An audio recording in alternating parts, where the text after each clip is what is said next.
This program is about unsolved mysteries. Whenever possible, the actual family members and police officials have participated in recreating the events. What you are about to see is not a news broadcast. Alcatraz, the Rock. For over 29 years, the nation's most notorious prison, a home for such master criminals as Al Capone, Machine Gun Kelly, and its Birdman, Robert Stroud. Alcatraz stands in the middle of San Francisco's icy cold bay, a treacherous moat that was the best guarantee that nobody would successfully escape. And nobody did until June the 11th, 1962. On that night, 3 men broke out of their cell house and vanished into the waves in a homemade raft. John Anglin, his brother Clarence, and Frank Morris, the brilliant mastermind of the escape, were never seen again. 10 days later, authorities discovered pieces of the raft. It had broken up at sea. The 3 convicts appeared to have swum for it. Did they make it? The debate continues. If they went into the water with the primitive flotation equipment that they had, they were drowned within 30 minutes. They succumbed to hypothermia and drowned. I'd stake my life on it, that they're out there in that bay right now, or their bones are out there. I felt that they didn't make it, but I thought we'd find a body. And we didn't find a body.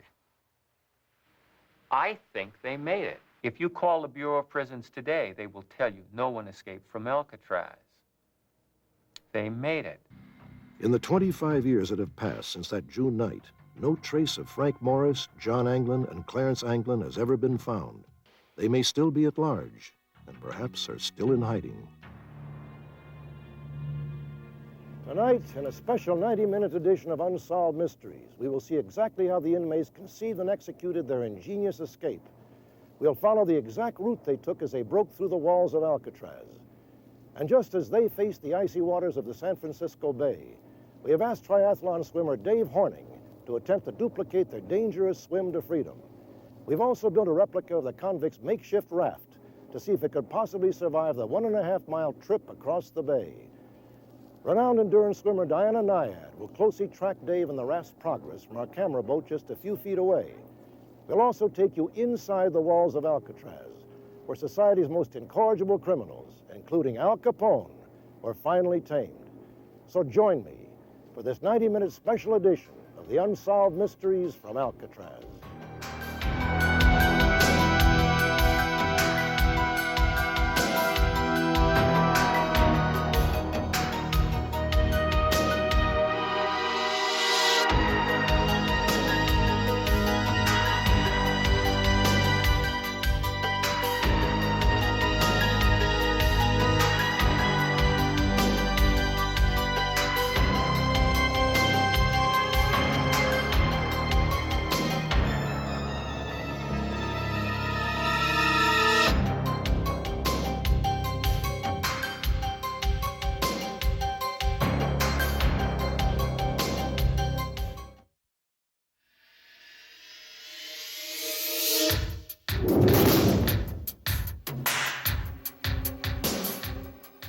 In August of 1934, Alcatraz opened its doors. Its inmates, the most troublesome, escape-prone cons in the system, were gathered from prisons around the country. Alcatraz's first convicts were loaded on special armored trains. Shackled to their benches, they made the slow journey to Tiburon on San Francisco Bay. The guards were so concerned about an escape that once there, the railroad cars themselves were loaded onto barges and taken across to the Rock. The men were not allowed out of these train cars until they stepped on the dock of Alcatraz. On Alcatraz, inmates who behaved themselves were given the privilege of working a few hours a day in the Industries building. And here in the laundry, Al Capone, who'd once made $100,000 a week ruling Chicago's underworld, earned 7 cents an hour pressing and folding the clothes of military personnel and the inmates. It was possibly the first honest job he ever held. And Alcatraz was the first institution to truly tame the cunning gangland boss. Capone was convicted of income tax evasion in 1931. Initially, he was jailed in Chicago and then Atlanta, but was able to bribe authorities for special privileges. He had a carpeted cell, a smoking jacket, and was even offered a ticker tape machine to keep track of his investments. At Alcatraz, however, he endured the same Spartan conditions as everyone else. Al Capone was a very good inmate on Alcatraz. Unfortunately, some of the inmates were very jealous of him because of his millions of dollars, and he was treated very badly by the inmates. One inmate stabbed him one time in the barber shop. During Capone's first 2 years at Alcatraz, the warden established a policy forbidding the inmates to speak to one another. This strict rule of silence was impossible for the boisterous Capone. On at least 3 occasions, he was caught talking to other inmates, and it was here that he paid the penalty: confinement on Isolation Row. These 200-pound doors of steel blocked out all the light. They forced the inmate to sit in a tiny cell in pitch black dark with no human contact for 24 hours a day. And if a convict was particularly troublesome, his bed, blankets, and clothes would be confiscated, and he had to endure the ordeal naked. When Capone entered Alcatraz, he was diagnosed with syphilis. Capone wouldn't believe it and paid other convicts to take his medicine. After a few years, the guards noticed that the syphilis was affecting his brain. His speech deteriorated, and from time to time he would put his clothes on backwards. Eventually, Capone was completely disabled by the disease. He died on January 25, 1947, 8 years after his release from Alcatraz. One of the Rock's most famous residents was Robert Stroud, who served a life sentence for 2 murder convictions. Stroud initially was incarcerated at Leavenworth, where he spent his time in solitary confinement studying birds and wrote 2 books on their diseases. His life was chronicled in a movie called The Birdman of Alcatraz, starring Burt Lancaster. It painted a heroic picture of Stroud as an oppressed convict tormented by prison officials who wanted to confiscate the 300 birds he had collected. Robert Stroud was surly, quiet, a morose individual. He did very little talking. Very few of the inmates talked to him, and most of them disliked him. Stroud was a very intelligent man. With only a 3rd grade education, he could read and write in about 3 or 4 languages. But he was psychotic, very demented man, and at most times very difficult to get along with. At Leavenworth, Stroud was caught hiding 3.5 gallons of grain alcohol, which he had distilled from birdseed and from contraband smuggled to him in the bottoms of bird cages. For this and other offenses, he was transferred to Alcatraz in 1942. He had a lot of funny habits. A lot of times he'd walk around in a cell quite naked. He'd also shave every hair off his body, and those were some of the things that were different than most inmates. On the Rock, Stroud was not allowed to keep a single bird in his cell, but apparently his biographers felt the title Birdman of Alcatraz had a catchier ring than Birdman of Leavenworth. For 30 years, Alcatraz was the most dreaded prison in America. Tough, cold, and virtually escape-proof. 14 escapes were attempted, 10 men died, and all the rest were captured, except 3. Many former inmates believe those 3 made it. One of these inmates was a suspected collaborator, Clarence Carnes. A confidential close friend of the escapees, Clarence Carnes, spent 13 years on Alcatraz and was the youngest person in confinement, arriving in 1946 when he was just 18 years old. That same year, Clarence became embroiled in the bloodiest escape attempt in Alcatraz's history, a desperate bid that resulted in the deaths of 2 guards and 3 inmates. 2 other inmates were executed for their role in the murders, but Carnes was spared and instead received a life sentence. Don DeNevy, a professor at Merritt College in Oakland, co-wrote a manuscript with Clarence Carnes. This was the first insider's account of the escape. Clarence passed away last year, but DeNevy shares his collaborator's opinion. These guys made it. They made it because Clarence said they did, and I trust that. If you call the Bureau of Prisons today, they will tell you no one escaped from Alcatraz. They made it. This is an embarrassment. Who's going to admit to that? In Clarence's manuscript, he wrote, "Cowardice in Alcatraz was a thing you didn't run into very often. Most had proven long before they got there that they weren't cowards. The daring escape of Frank Morris and the Anglin brothers, against the longest odds that could possibly exist, is telling proof that Clarence knew what he was talking about. Alcatraz had a deservedly formidable reputation. The ratio of guard to inmate was the highest of any prison in the country, 1 guard to every 3 convicts. Alcatraz was the last stop in the federal prison system, and only the worst troublemakers were sent there. There were few privileges, and for the first 2 years of operation, prisoners were not even allowed to talk to one another. Out of a 24-hour day, 23 were spent in a solitary cell. The inmates were counted at least 14 times a day, but no man-made security precautions could begin to match Alcatraz's most distinguished feature, the bay that surrounds it. Alcatraz was open because it was hoped to be, and we believe it has been, the inescapable prison. Alcatraz was never considered escape-proof. It was considered to be a very difficult place to escape from for one reason and one reason only, and that was the water that lay between the island and the mainland, or in the other direction from the island and Angel Island. That was the only thing that made it difficult to escape from Alcatraz, was that water. The water was there. That was the barrier. Alcatraz's state-of-the-art security included a master control room that oversaw the 3-tiered cell blocks. There, each prisoner was assigned to his own cell. Guards prowled restlessly, looking for signs of trouble. 25, 23, 27, 24. You got so many counts you make a day, and you got to count bodies. And we had a lot of official counts, and then we had a lot of unofficial counts, which the officer working is supposed to take. So what my opinion is, if you can beat the count, you can escape from any place. If you can't beat the count, you're going to get caught. One of the hallmarks of Alcatraz's rigid security was the sporadic shakedowns of the prisoners' cells. Want to open up 143? Clarence Carnes was often targeted as he worked in the prison library and distributed reading material to the bored prisoners. Come on out of there, shakedown time.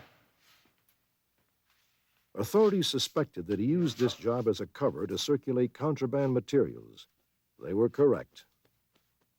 Carnes was the most important inmate on Alcatraz.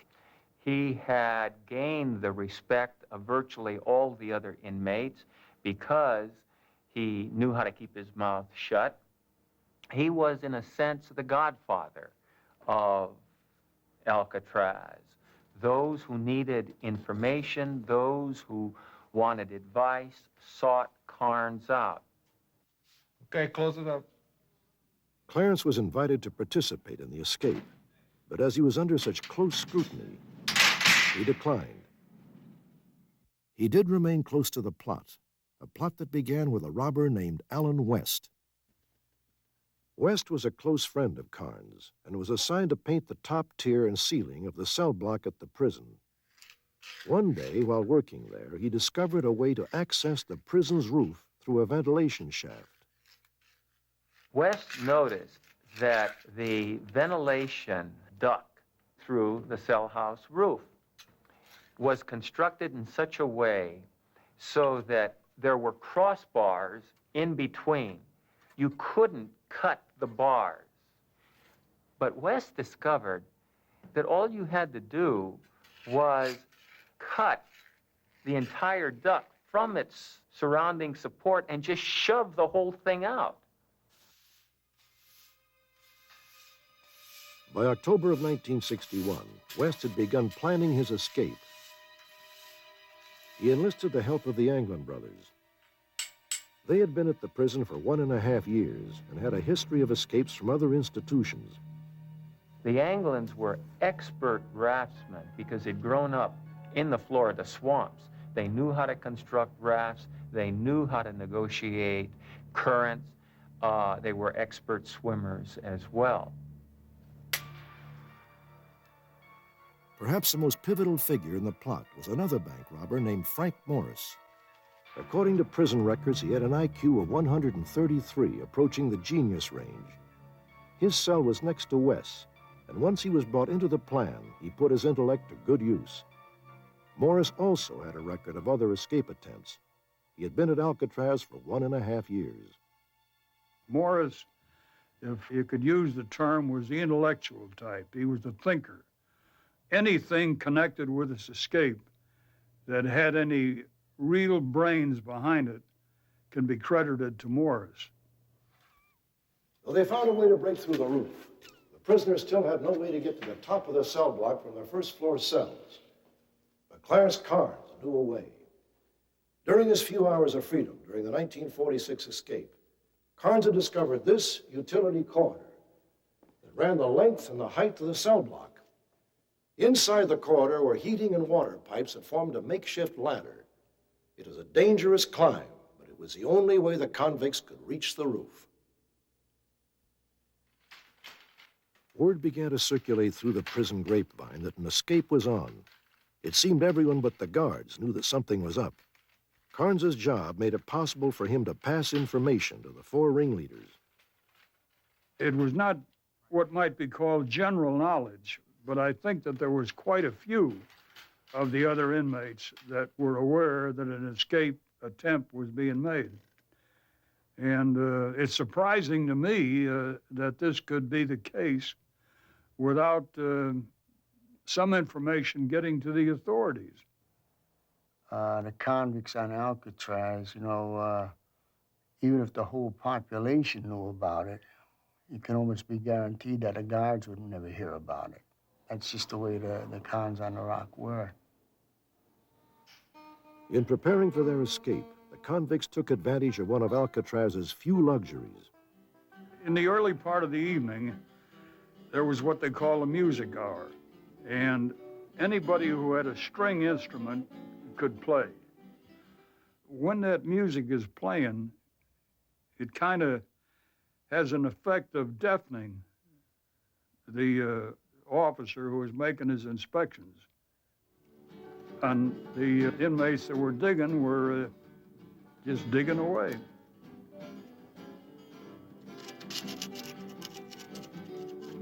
You think that somebody's going to escape, they're going to escape out through the front. It never entered my mind that somebody would go back through the corridor. I don't know why. It's like, I guess you don't use the back door.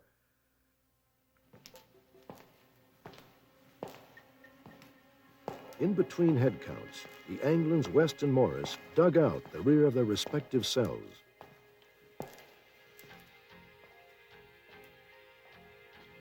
West also used the time to craft false ventilation fronts to hide their escape materials. In order to evade the incessant head counts while they prepared their escape, the convicts devised a brilliant ploy. They decided that they would have to make dummy heads to be in their bunks in case one of them was not in there when the guard would go by. And this was at a time when the lights were turned low and it would be difficult to recognize other than see that a face was in the bed. Morris asked me about how you mix flesh tone. Because, see, I'm an artist. I did a lot of oil painting on Alcatraz. He asked me a number of times, and I began to wonder, why is he so interested in flesh tone? And then I began to put it all together, because they needed a flesh tone color for the dummy heads. The construction of these dummies took place after the lights had been extinguished. The dummies themselves were made from soap, concrete powder, and stolen paint. One of the Anglins worked in the barber shop and provided the hair that gave them an extra touch of realism.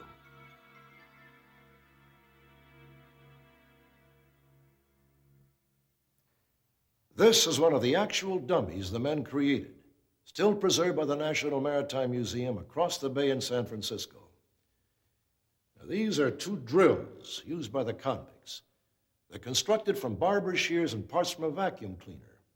They are thought to have been used to drill through the huge duct leading to the roof. These are the actual spoon handles, which authorities believe were used to dig through the convict cell walls. By the time the convicts had crafted these items, they'd managed to surmount many of the obstacles standing between them and freedom, but huge ones remained. They still had to find a place to hide while they used the drills to cut through to the roof, Additionally, in the midst of the prison's tight security and close scrutiny, they had to find some private space where they could build their raft. Alan West came up with a solution.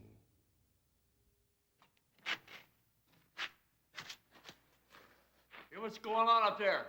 When West was painting, some material would get down and get scattered around, and so I don't know who gave the orders that he would be allowed to hang some blankets up along the side of there so that this material would not get thrown over the side. In retrospect, it gave those people a place to work.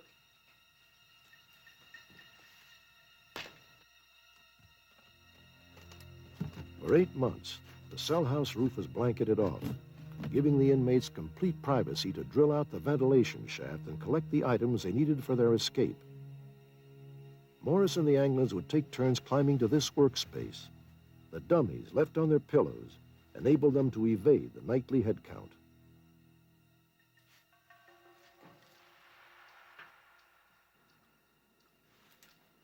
Each night, with a lookout in place, they would make the hazardous climb to the roof. In his manuscript, Carnes writes, "Many times through the years, I had met men who had tried to escape, but their flaw had been too little planning and being too hasty to try to get away. They had not been thorough in their thinking, and that's what defeated them on Alcatraz." The 4 men who painstakingly prepared their daring escape that winter in 1962 made no such mistakes. I can hear you all the way up here. You gotta be quiet. Shut up and keep filing. Yeah. Making any progress? Some.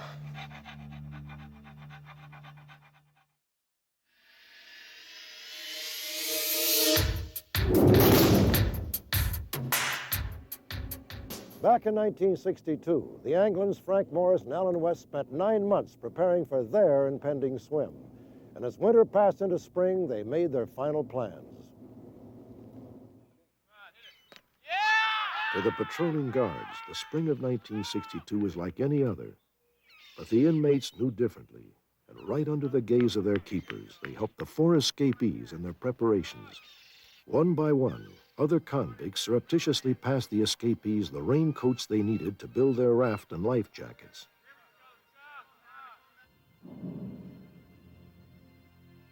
At night, the men made their life preservers in their cells and hid them in the partially dug out escape tunnels. In this secret workspace, hidden by the blankets, the Anglins and Morris took turns assembling their raft. They were getting close, very close to the time when they would be ready.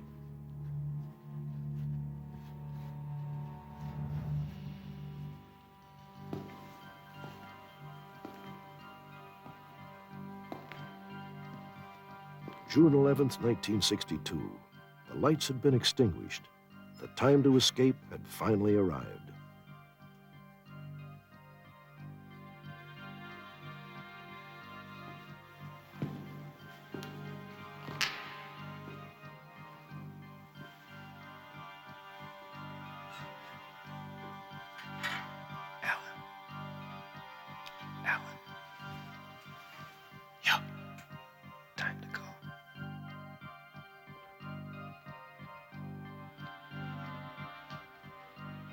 Quietly, the Anglins made the by now routine trip to their workspace, and for the first time, West tried to slip through the hole in his cell wall.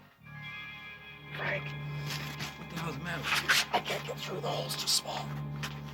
Everybody's upstairs ready to go. West had his exit carved out to the point where all he needed was to punch his way through. Suddenly, there's an iron bar that had been used as part of the reinforced masonry when the cell house had originally been built, and that no one knew was there. Where's West? This hole's not big enough. He needs more help. No way. We're leaving. Leaving the instigator of the plan behind, the Anglins and Morris finally, in the words of Clarence Carnes, saw the moon for the first time in decades. They were almost free.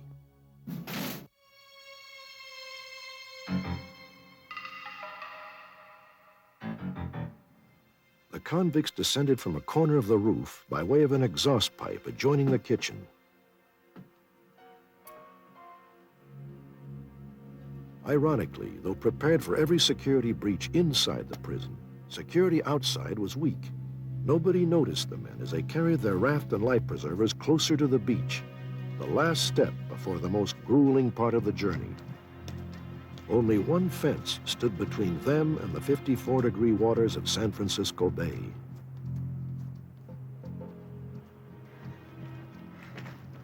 It was so carefully planned, utilizing of dummy faces, the making of the life jackets, the making of a raft. I don't know of any escape from a prison which had more ingenuity utilized. The escapees were confronted by one final hurdle: how to quietly inflate their huge raft. Their solution was perhaps the most ingenious yet. Frank Morris had received a small accordion called a concertina for use during the daily music hour. They had taken the keys out of the concertina, and therefore you could put your hand on one strap of the concertina and push it up and down, and it would operate just like a bellows. Very remarkable exercise of patience and stick-to-itiveness. The only weak point in this escape was the failure to really take serious consideration of that water out there. The record of previous escapes should have been sufficient to deter them from tackling that water. It's impossible to beat that water. That was the mistake. Frank Morris, John Anglin, and Clarence Anglin had made it off the rock. What happened to them next remains a mystery. The following day, it was business as usual on Alcatraz, beginning with a morning head count. It's a dummy! It's a dummy in 152! Clarence Anglin, John Anglin, and Frank Morris had escaped.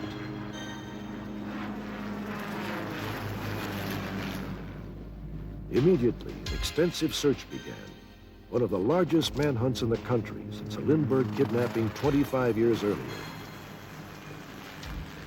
We were ordered to go out on the bay and, of course, start looking around the island, and then over at Angel Island, scanning the beaches to see if anything that pertained to them might have washed up. And then it became evident that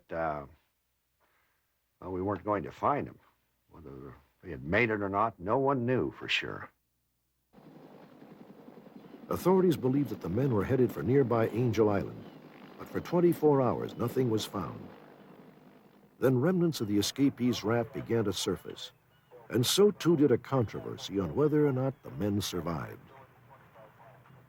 The day after the escape, a homemade oar was discovered floating between Alcatraz and Angel Island. This paddle matched one that the convicts had left behind in the cell block. On June 14th, 2 days after the breakout, a rubber-wrapped packet was also discovered floating near Angel Island. It contained an address book, 80 family photographs, and a money order that belonged to one of the escapees. My conclusion would be that it was items that these people needed. These were keepsakes of these men. This is all they had in this world. When I seen that, I said, well, I think they didn't make it, because I think it's something that they would even possibly risk their life to save. On the 15th of June, a prison raincoat was found floating near the north shore of San Francisco. On the 22nd, 10 days after the escape, pieces of the convicts' raft were found, only 50 yards off the east shore of Alcatraz. I feel sincerely that the flotation equipment that they had came apart on them, and that instead of being able to ride above the water, they were submerged in the water.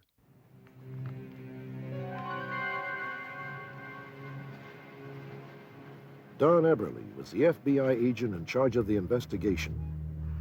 Probably the earliest they could have gotten into the water would be 10:30. The outgoing tide started that night at 10 o'clock. And that outgoing tide is very strong.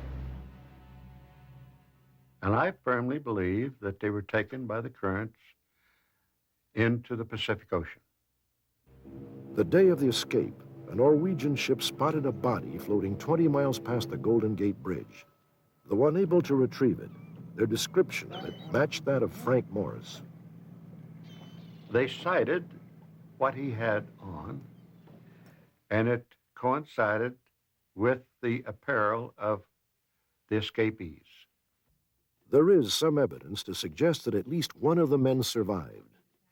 The day after the escape, a man claiming to be John Anglin called a San Francisco lawyer known to represent Alcatraz inmates. The attorney in question was out of the office, so the call was transferred to another attorney, Eugenia McGowan. The person called and the receptionist put him through to me, and he said, "I'm John Anglin, and I want you to contact the U.S. Marshal's office to set up a meeting." And I said, "For what purpose?" And he said, "In effect, don't ask questions, just do as I tell you. Call the U.S. Marshal's office to set up a meeting." And I said, "Well, I'm not going to do that unless I know why." And he said, "Do you know who I am?"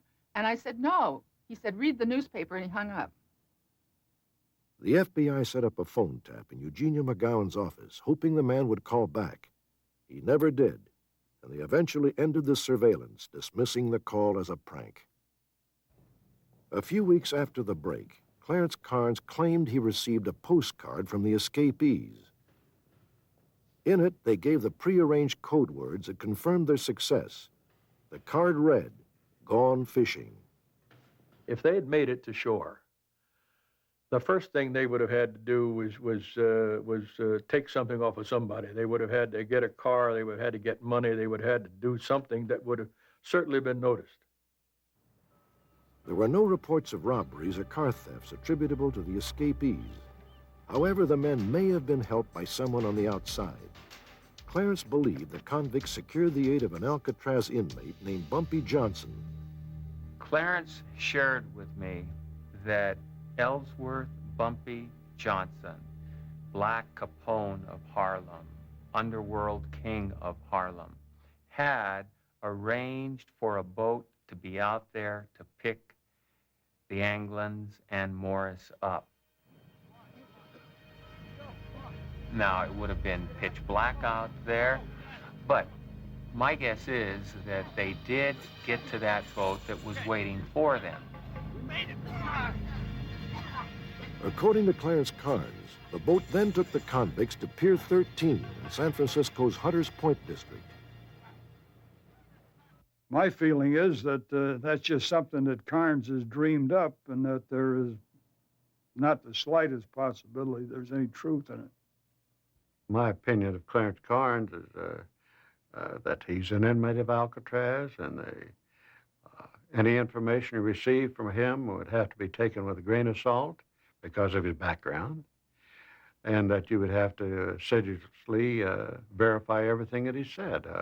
So far, there's never been any indication that what he has said has any truth concerning the fact that they have escaped. Come on, Wes. Co-conspirator Alan West was questioned about these outside contacts. He denied they existed. Wes wouldn't have copped out. He wouldn't cop out. You know, Wes was people. He was solid people. I don't believe he ever, to this day, I don't believe he ever told them nothing. Today, the FBI and prison authorities have not changed their opinion. They believe the men drowned within minutes of hitting the water. The escape was just another dismal failure, in our opinion. Now, of course, we never are cocksure enough to say, well, we know they're dead. But we were pretty sure that they were dead because there was no trace of them whatsoever. However, they're still on the missing list and not the dead list. 6 months after the escape of Morris and the Anglin brothers, another attempt proved that they could have survived the swim. It began in the storeroom, located underneath the kitchen. Over a period of time that must have been years, a succession of convicts sawed away at the bars on a window. Some believe they used a spatula stolen from the kitchen. Another theory is that the inmates used pieces of string, covered them in wax, and then dipped them into ordinary kitchen cleanser, making a crude and fragile file. Imagine the frustration of trying to saw through steel with a piece of string. But by December of 1962, 2 men were ready to make the final cut. John P. Scott and Lee Parker, 2 convicted bank robbers, made the last cuts on the bars on December 14, 1962.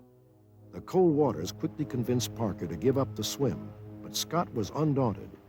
He was carried by the current over 3 miles to the south base of the Golden Gate Bridge, where he washed ashore, half frozen and nearly dead, onto a rocky beach. Some children, thinking he had fallen off a boat, alerted authorities. Scott was immediately taken into custody. His escape attempt is the only known case of an inmate surviving the frigid waters, which that December would have been the same temperature as the water in the bay today. On Alcatraz, one of the few privileges granted to inmates was a prison library, and it was here, according to authorities, that the Anglin brothers and Morris had access to 2 magazines that may have aided their escape. The March 1962 issue of Popular Mechanics contained an article on watertight sailing jackets, and the May 1962 edition of Sports Illustrated featured an article on makeshift rubberized boats.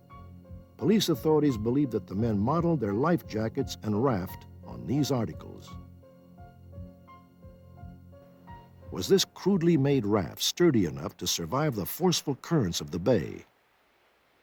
And if the raft did fail, could the escapees have made it to shore by swimming? To test the likelihood of the raft's survival, we've constructed a similar raft out of raincoats. 3 experienced kayakers will attempt to paddle this raft to shore. To test the theory that the convicts had to abandon the raft and swim to shore, we've asked endurance swimmer Dave Horning to brave the frigid waters surrounding Alcatraz and swim to a San Francisco beach. Diana Nyad is standing by with our team of rafters who are just about ready to begin their journey. The only thing that we're not duplicating accurately from the day of the escape is the time of day. They left at night. Would that have made a tremendous difference? I don't think a tremendous difference, but I think it is to our advantage in that we can see and make a plan for the first few obstacles that they had to overcome. First of which is this 8-foot seawall, which has these very sharp and slippery, leg-breaking rocks below. The second is that we can see these swirling eddies and currents that are around Alcatraz, and we can make a plan as to how to get out of here. I think the convicts really didn't know where the current was going to take them. Well, I thank you all very much for your adventuresome spirits, and we'll be checking in with you all the way along. We've switched now to our swimmer, Dave Horning, and Dave has swum some of the coldest bodies of water in the world, including in the Soviet Union. Tell people at home who have never been immersed in dangerously cold water what happens to the body.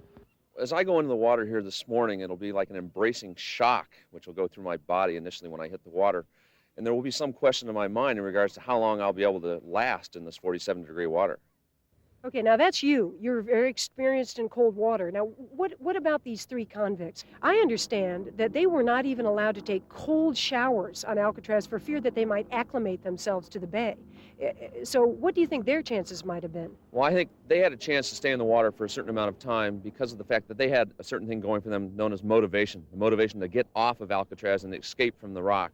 Once they hit that water, that motivation would concentrate them into being able to generate some adrenaline to keep them going. And once that adrenaline sunk in, that would help keep them insulated for a certain period of time. Mm-hmm. But once they started to really succumb to the effects of the cold water, who knows what would happen.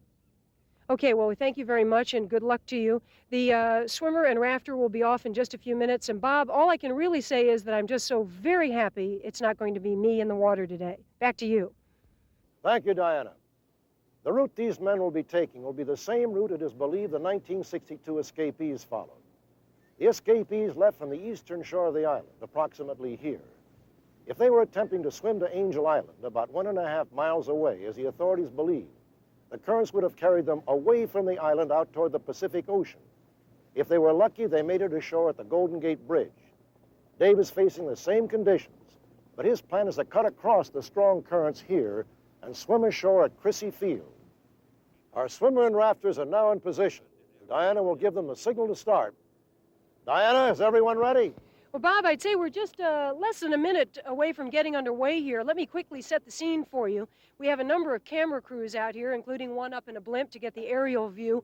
We also have a couple of paramedic teams, and this is why. The water temperature at 47 degrees is colder than the ice water you keep in your refrigerator. And that means that upon entry, the body dramatically and immediately loses heat. And if you're in there for too long, you go into a state of hypothermia, meaning that the bloodstream and the core organs cannot function properly anymore. And literally, you can go into a state of cardiac arrest. So I don't care how expert a swimmer you are, you take this situation very seriously. Let me check on shore now to see if Dave and our 3 rafters are just about ready to embark. Dave, are you ready? Rafters, all set? Good luck, be safe, everybody. And we'll count from 3, 2, 1, go! We have asked Dave to wear an underwater microphone so that we can communicate with him if any problems should arise. You'll notice from the very beginning that Dave will keep up a very, very rapid stroke pace, and that's because he is going to be chilled, almost shocked when he first enters the water, and he wants to generate a great deal of heat. The rafters are going to have even more problems staying warm because they've got to just kind of float and kick behind them with that cumbersome raft. Dave had told me before that he's probably going to get to shore in about 45 minutes, but let's be accurate about the convicts. We look at Dave over here stroking very powerfully, and even though a couple of the convicts, the Anglin brothers, were from Florida, and I understand very good swimmers, still they weren't in this kind of condition. Obviously they hadn't swum in years, they weren't used to cold water, so they were not going to be stroking as powerfully as this. Now if you look back at the rafters, and see just how slowly they are progressing, this is probably more realistic to what went on that night in 1962. You might have had 3 powerful people, but still they weren't used to the cold. It was nighttime, they didn't know precisely where they were going. So I think that this progress that the rafters are doing is probably very similar to what we could expect. And they're probably, if they make it, going to take more like 2 hours. And that would be just at the edge of hypothermia. Later on, we'll be able to see if we talk to him that his face will be quite stiff, his mouth will look as if it's somewhat frozen, and the signs of hypothermia that a trainer would look for as he's swimming is if he becomes confused, if he swims around in circles, if he hallucinates and is telling you that he's seeing things that aren't really there. That's your sign to take your swimmer out and get him warm.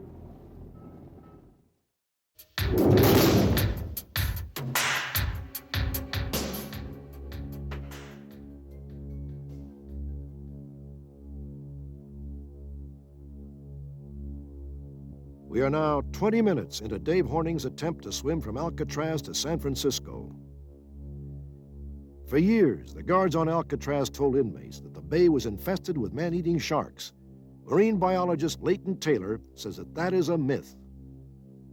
There are not man-eating sharks here in San Francisco Bay. There certainly are just outside the Golden Gate on the outer coastal beaches, and I'd really guess that the guards probably told the prisoners about the attacks in 1950s and so forth, and probably really put the fear of God in the prisoners about sharks. But it's not true that San Francisco is a shark-infested bay. Has there ever been a shark attack inside the bay? No. There are sharks in San Francisco Bay, but they're mud dwellers and they're on the bottom, and by the time a prisoner got to the bottom, he was out of the picture by then anyway. I see. Well, thank you. Even though inmates believed there were sharks in the bay, this didn't stop some convicts from trying to make a break for freedom. The first escape attempt was in 1936, just 2 years after the prison opened. Joseph Bowers received a 25-year sentence for stealing $16.63 because he robbed a store in the same building as a post office, a federal offense. He was given the maximum sentence with little likelihood of parole. From the island of Alcatraz, the city of San Francisco seems just an arm's reach away. On April 27th, 1936, Bowers was working at this incinerator. This must have been one of the most tempting spots to try and escape. Suddenly, Bowers appeared to go berserk and began to scale the fence. An alert guard spotted Bowers from a catwalk close by. He yelled at him to stop and fired 2 warning shots over his head.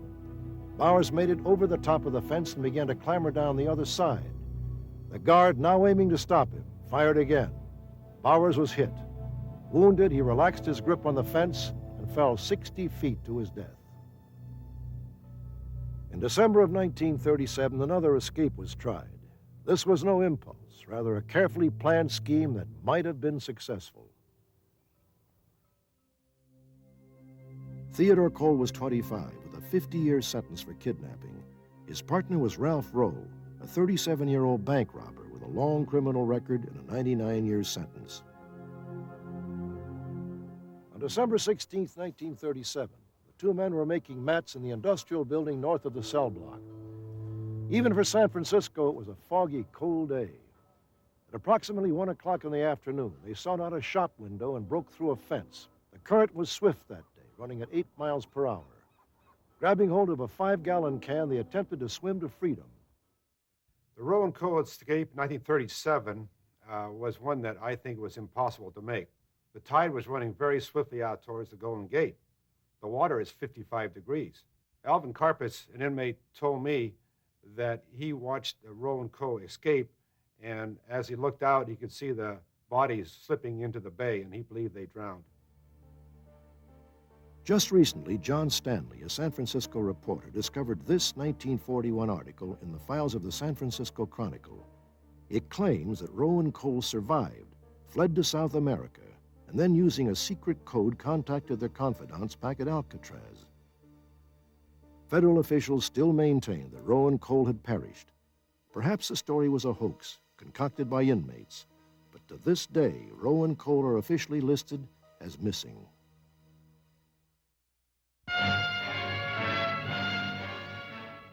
This newsreel documents the bloodiest of all the escape attempts on Alcatraz. It began on May 2nd, 1946. San Francisco Bay. Here, for nearly 40 hours of murderous mutiny, armed convicts shut it out with guards. Ringleaders were Bernard Coy, Louisville bank robber. Joe Kretzer. In cold blood, he shot down unarmed guards in an orgy of murder. Marv Hubbard, Tennessee kidnapper. With 1 rifle and 1 automatic, they waged a desperate but futile fight. You can see the smoke from rifle fire and tear gas bombs as guards fought to rescue prison officials held as hostages in cell block C. It all began here, in the north end of the cell block, when convicts Coy and Hubbard jumped unarmed guard William Miller, taking his keys and locking him in an empty cell.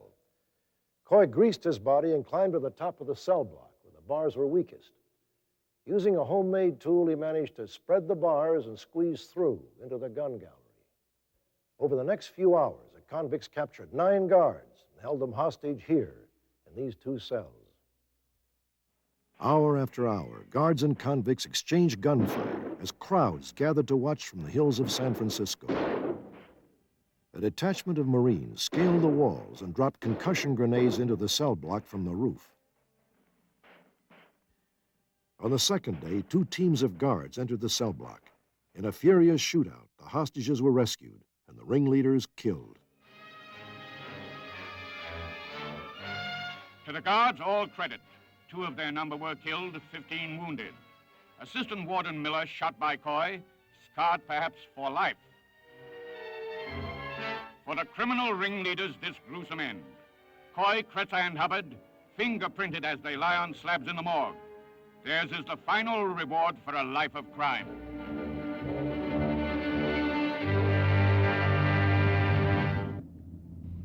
Here's a quick update on both the swimmer and rafters. Dave Horning, just off my shoulder here, is about 35 minutes into the swim, and I would say he's made it 2/3 of the way. Just taking a quick look back there to see just how far he had gone.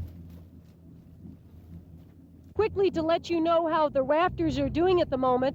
Now that they have broken free from the shore of Alcatraz, they're actually making much better progress. I keep going back and forth with the potential scenario of those convicts that night. Just a few minutes ago, I thought, boy, they're barely moving. They're never going to make it to land anywhere. Now they've actually been able to catch the current somewhat. They're going maybe 1.5 miles to maybe even close to 2 miles an hour. So I'm switching back the other way again and thinking maybe they could have made it. I understand that the rafters are getting very cold and frustrated, that they aren't making much progress, that they're only still a quarter of a mile away from Alcatraz. Let's go to Diana. We have 3 men here who have kayaked all over the world. They're young, they're strong, in excellent shape, and they're having a great deal of difficulty making any progress. And you can see they're being thrown around by the tide left and right. Probably what was happening that night to the convicts out here was just some desperation, not a goal of getting somewhere, but just to get anywhere. I'm sure the convicts didn't have much traffic out of here on the bay, but our swimmer and rafters today are having a great deal of traffic. We've got barges, tugboats, tourist boats, etc., not to mention a number of seals. So it's somewhat entertaining, although they're casting quite a bit of wake. Just to check on Dave's medical condition, we've asked him a few simple questions, like his name, the same way that referees in boxing ask the fighters if they're coherent. He's responded very well, but evidently he is cramping in one leg. Cramps can be very, very serious in the water, but we still assume that he's going to be okay.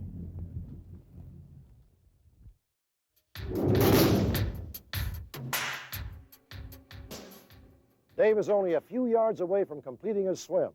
Diana, how's he doing? The one thing I'm concerned about is not the cold, but the cramp in his leg. We still assume that since he's closing in on the beach, that he's going to be okay. And we should mention here, we've talked so much about hypothermia. Your core temperature actually goes down even further once you get out from a spell in cold water. So when he gets out of here, we're going to be able to talk to him very briefly, but 3 or 4 minutes after that, he's going to have to get warm. And the way he does it is put on a pair of running shoes and go for a jog and generate his own heat. It's actually the best way to do it.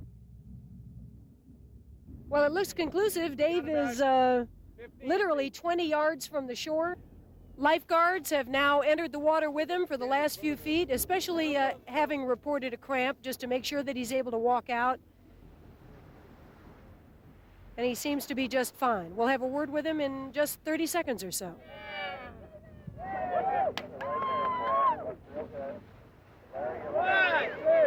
Excuse me, Allison. Yeah! That was really cool. All right, Dave, I know we don't have much time before you get your running shoes on.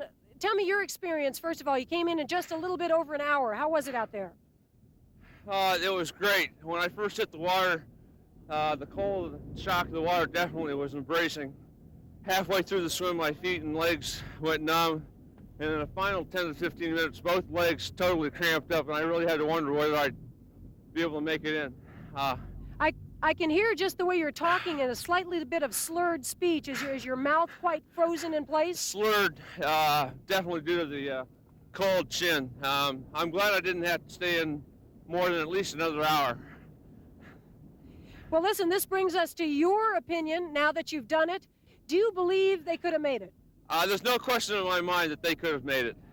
The question is how they would have felt. It's the coffee that probably would have been their motivation. Okay, well, listen, we thank you so much for your brave effort today. And I'm going to reserve my opinion later because Dave Horning is one thing, the rafters are another thing. So we're going to go back out and check and see how they actually do. Wow, what a beautiful day. Dave has succeeded in his swim to Crissy Field. However, the rafters have only reached this point, a quarter mile off Alcatraz. Let's go back to Diana for an update on the rafters. They are not doing well. They just haven't made much progress. They came around Alcatraz very quickly, but now they're kind of stuck in the front of the island, maybe kept in by that incoming flood tide. Come on over, Bill.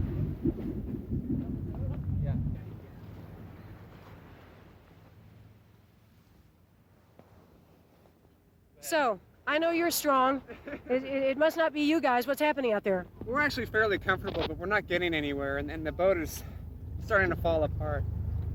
And we think even with we have certain advantages with the type of rig we have, and if we're trying to really assess how the convicts did, we don't think they did very well. We have a little more modern clothing on, and think that given the situation when they left at night and knowing where they're going, they're in pretty weak condition from not having much exercise at the prison.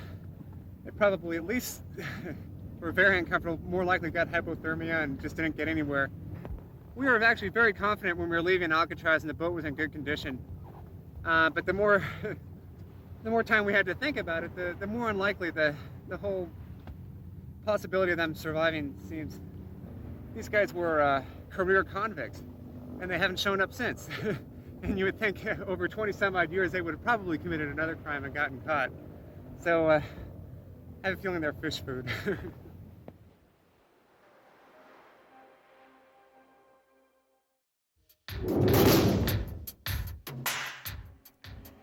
Did the Anglin brothers and Frank Morris survive their daring escape? Based on what we've seen today, it certainly is possible. Yet it seems odd that in the last 27 years, so few clues have surfaced to prove that they made it. Whether or not the men survived, their escape compromised the reputation of Alcatraz. And less than a year later, the prison closed. For that reason alone, it can be said the men did beat the rock. Our thanks to Diana Nyad. Congratulations, Dave. And thank you very much for you brave men on the raft. Join us again next week for another edition of Unsolved Mysteries.